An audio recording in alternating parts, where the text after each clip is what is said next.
great question. And the answer is they're very different. So, marketing a live service title is really not like launching a single release title. Single release titles tend to focus on launch day as being the single most important day in the life cycle. Um, all of marketing is kind of focused on that one day on pre-launch and on launch day. Of course, there's going to be run up to launch. Of course, there's going to be some maintenance marketing to keep the buzz going, sales, etc. But pardon me. But the main focus for live service is really launch day onward.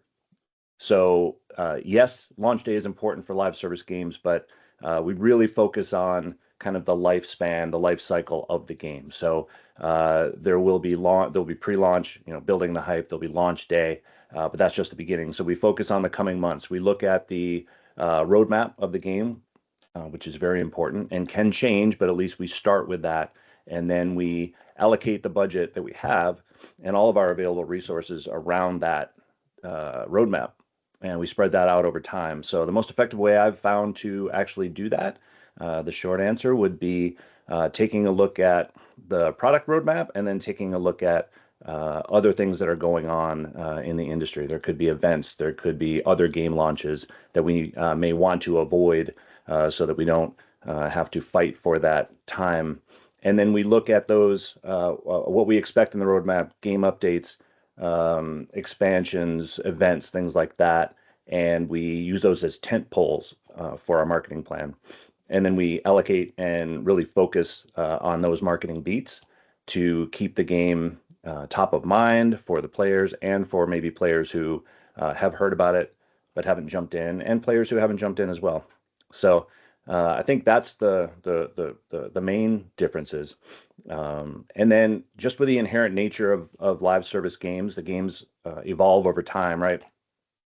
Could be the content, could be balance updates. It could be the meta of the game that changes. The game is always on 24/7. So marketers really need to have a plan around all of those key beats in the roadmap that I was alluding to. But they also have to really pay close attention to what's going on in the game, what's changing, what's evolving, especially community reaction, community sentiment, and really be ready to pivot the focus of the marketing messaging around that. It used to be that was kind of a value add that publishers and developers could provide to players, but it's really become expected now that communication and understanding of what the players are saying and the reaction to that. And if they don't see that, they lose faith in the game. And maybe we'll talk about this a little bit later, but communication so important. I've talked with and I've launched non-live service games as well. The communication tends to be really not very two-way as a generality. With live service games, it's imperative that the game company, especially the developers, if possible, really communicate with the players.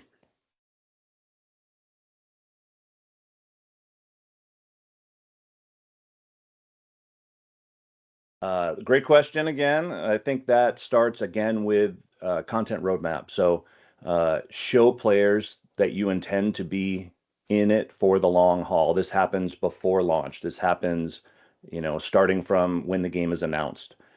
Once they understand that you are really dedicating your resources and your passion and your intent on this game being around for quite some time, they will be assured that they can reassure that they can invest themselves for the long haul as well.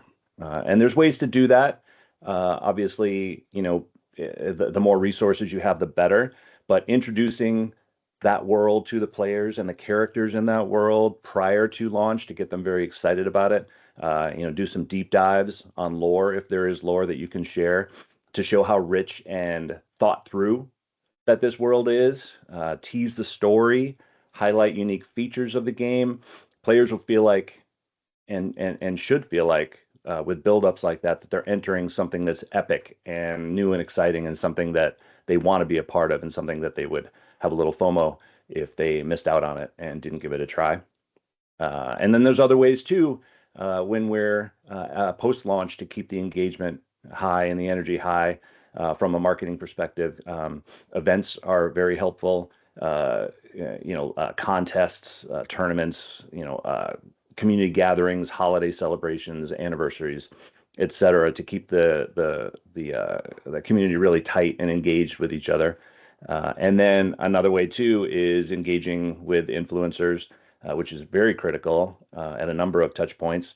Engaging with, specifically streamers. Also, if there's an opportunity for user-generated content in the game, that is a huge benefit and a huge dynamic that can keep players, there for the long haul, and keep the world ever changing as well, if that's possible in the game itself.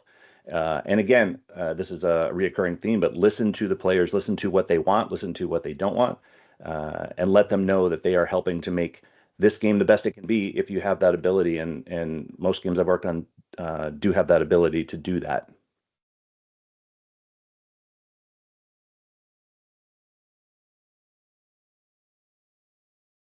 I think, one size fits all messaging is not a good strategy when it comes to, any kind of regional, cross-regional marketing of games. I think, the big games that cross boundaries are those that understand the differences in regional tastes and ways of doing business.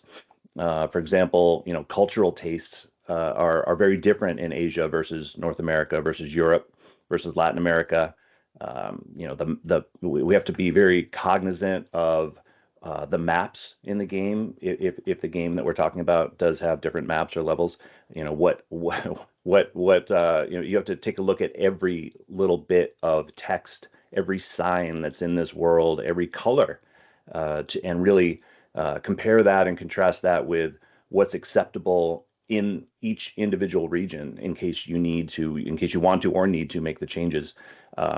And then from a sales perspective too, there's weapon preferences, there's cosmetic item preferences, so they differ by region. So, from a universal standpoint, I would say know that you should not be taking a universal approach. The game is the game. It will, at its core, attract the players that it will attract, and that tends to be fairly universal. But it's really the specifics of the game and the details of the game that you want to examine very carefully to make sure that they are fits and especially that they don't raise concern in each region.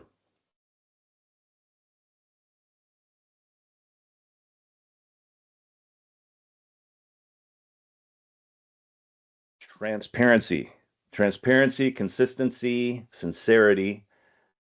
Players do know when you're approaching an issue, from a marketing and PR perspective.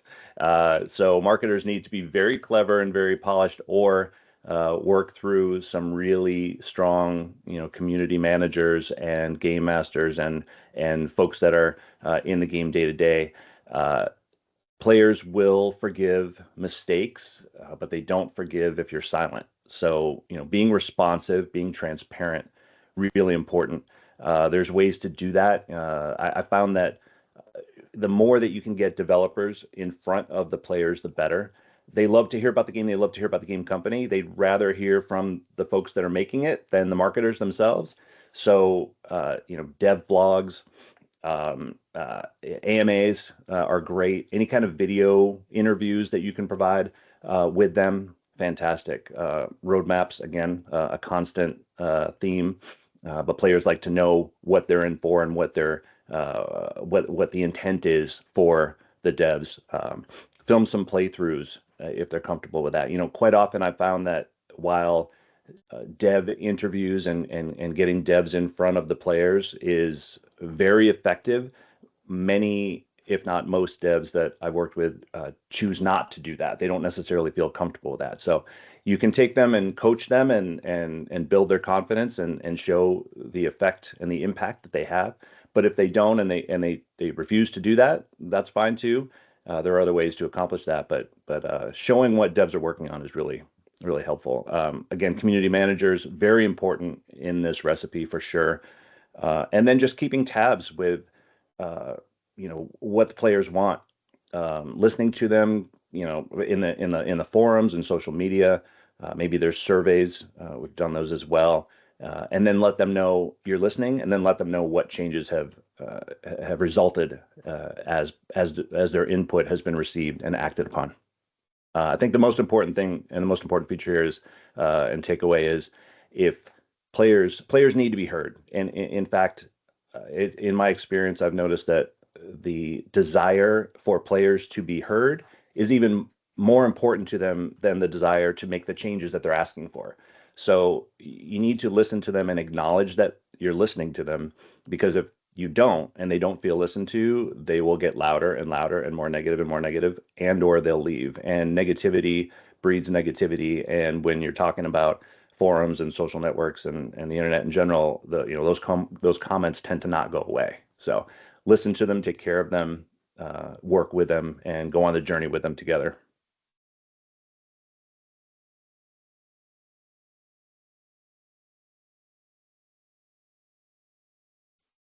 Absolutely. One that comes to mind is a game that we launched and it absolutely tanked on day one. The game was fairly broken. The game was not ready to be in public hands, but it went out, and the resulting uproar was deafening. We made some major decisions as a company, and the game was retracted to be worked on. From a marketing perspective, we looked at the mess that was in front of us, and of course, the team was upset that this had happened. They were dejected, and there was a lot of demoralization. But took the opportunity to say, hey, this is something that, this is a great challenge. This is what we do. This is problem solving. And how are we going to address this? How are we going to build a narrative and build, the arc that, hey, okay, we had a catastrophic launch, but what do we do from here? So we froze all of the marketing efforts that we could at the time. Some of the dollars had already been spent and committed, but many of them were not. So we froze those, and then we reallocated from, we already had a significant amount of influencer marketing, but we took most of the dollars that were not spent yet, and we reallocated them to influencers. And then we went and we met with influencers. We built a multi-tiered influencer campaign and effort to really be, and not just pay them to hopefully say nice things, but to work with them personally. We invited them in to an offsite location, invited some media as well, and we said, "Hey, let's play this together. Let's show you how fun it is, and you can show the fun if you find it fun." So that was the theme, was let's show the fun. So redeploying all of our efforts to away from media who clearly had some negative things to say, and rightfully so, but they tended to be overly harsh, to players of the game, to show, hey, this is actually fun, and we can, while we're improving this and building this and fixing it, this is a fun thing to do at the time. A fun game to play, has a lot of promise, and let's see if we can give it another shot. And that did help a lot. We relaunched, rebranded, and I think we were able to move the needle quite a bit on what was initially a rough day.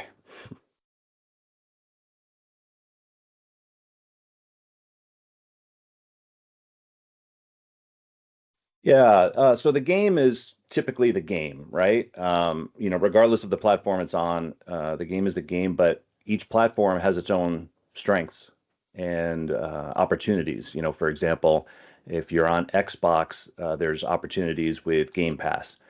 There's opportunities to work with Microsoft to get on their Xbox dashboard for promotion. If you're on PlayStation, they do such a great job with kind of their cinematic storytelling and their video promotion and amazing music and visuals, and they really emphasize the story and the lore, and that's something to lean into with them. There's also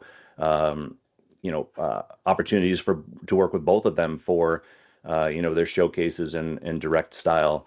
um, video streams that they do. And if you're on PC, if you're on Steam, which you should be, take advantage of the promotional vehicles that they offer you. They give you promotional credits. You can participate in Steam Next Fest, for example. The Epic Game Store also has opportunities, unique opportunities to work with them for custom promotions. So the most important thing is to really familiarize yourself, not only always with the game, but when you're going to each platform, really know the inner workings of all of the platforms that you are on. Have a reason to be there. Make sure that there's it's justifiable, and that you have the resources to dedicate to them. Once you're there, really dig deep. It's best to work with someone there, to have a partner there if you have that opportunity, and really understand what the opportunities are in front of you to promote the game, and maximize, really take advantage of those. The thing to keep in mind with all platforms is they want your game to succeed, because when you succeed, they succeed.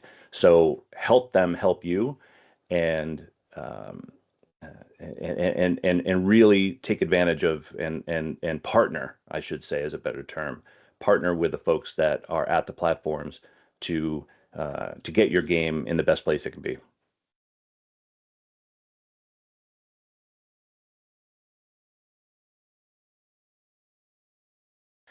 So the one answer to that question is churn. That is the number one thing that that we build all of our plans against for a live service game after launch. So we've already done the work to build the awareness. We've already built the hype. We've already gotten to launch day. We've already gotten the highest install day that we will see for a very long time, if not ever. Now we need to battle churn. So churn being, the rate at which players are leaving the game. And the best way to do that is really to give them a reason to play it. The game has to be good, especially in a landscape like we see today, with so much competition out there. But give them that reason for emotional investment. Otherwise, they're gonna bounce to the next game. There's so many great games out there, especially live service games. We hear a lot about, and we see a lot about, unfortunate um, games that shut down due to lack of players, sometimes very quickly. We're in an age right now. When I first started in live service in 2007, it was the early days of live service, and there really were only a couple games out there doing that. You could build a game, and if it were good enough, players will give it a try. They'll leave the game that they're playing, and they'll give you a month or two or three, and they'll bring their friends or their clans. But it's not quite that way anymore. It's really tough to get players to leave, not only because of the competition, but because there's so many live service games that are doing such great things, and that are really commanding players' time. Um, they've got their all of their attention. They take up their money. Players are much less likely to pick up and try a new game when they're so invested in the current game that they're in right now. We only have a number of hours in the day, right? And we're not getting any more. And not to mention that, but we're also battling, really anything on a screen. We're streaming services, social media, anything that demands attention from players is really a competitor to your game. At the end of the day, if a game is really great and the marketing messaging is compelling enough and hitting the appropriate targets, new games can break through that noise, but it's very difficult. I think also, players now more than ever burn through content as quickly as devs can create it. We see this more and more. Players are burning through it so fast, and they're demanding more of it. It's really become kind of an often an unsustainable pace. With the right roadmap, if you can spread that out, you get the right messaging, and the right content, you can mitigate those gaps between the spikes in concurrent users. But it's tough. You have to be prepared for that, and even non-live service games, that has become an expectation. So, but especially for live service, you need to be prepared for the constant voracious appetite that players have for more content. This is another area where UGC, user-generated content, can help fill those gaps as well if your game uh, allows for that, and it can make for a nice stopgap in between official dev updates. Um, but yeah, those are, it all starts with churn, and our marketing challenge is to get the players, and then the ever-present challenge from there is keeping the players.